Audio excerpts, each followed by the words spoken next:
இன்றைக்கி இந்த பதிவு எதுக்காகனா நம்ம சென்னையை பற்றி பேசணுங்கிறதுக்காக தான். ஏன்னு கேட்டிங்கன்னா, இன்றைக்கி ஹாப்பி மெட்ராஸ் டே, அதாவது சென்னை தினம் இன்றைக்கி. சரிங்களா? தமிழனாய் பிறந்த ஒவ்வொருவருக்கும் வேலைன்னு ஸ்டார்ட் பண்ண இடம், அவங்க கெரியர் ஸ்டார்ட் பண்ண இடம், அவங்க வாழ்வு தொடங்கிய இடம், அவங்களுக்கு வேலைன்னு ஒன்று அமைஞ்ச இடம், அதாவது பெரும்பாலானோருக்கு சொல்ல வரேன். சரிங்களா?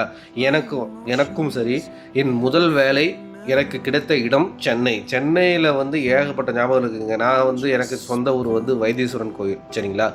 சீர்காழிக்கிட்ட. சரிங்களா?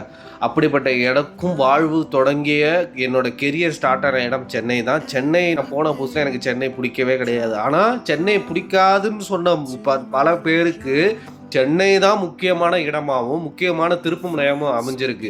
நீங்கள் எப்படி வேணால் வாழ்ந்துடலாம், பணக்காரனாகவும் வாழ்ந்துடலாம், ஏழையாகவும் வாழ முடியும், எப்படி வேணாலும் வாழ முடியுங்கிறதுக்கு சென்னை ஒரு உதாரணம்.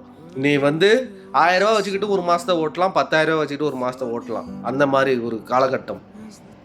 சரிங்களா? சென்னை மறக்க முடியாத ஒரு, எப்படி சொல்கிறது, எல்லாருக்குமே சரி கெரியர் ஸ்டார்ட் ஆன இடம் சென்னையாக தான் இருக்கும். தலைநகர் சென்னை. சரிங்களா? தலைநகர் சென்னை நிறைய பேரோட தலையெழுத்தையே மாற்றினதும், எப்படி சொல்கிறது, மாற்றியதும் சென்னை தான். ஓகேவா? Hats off Chennai. I love Chennai.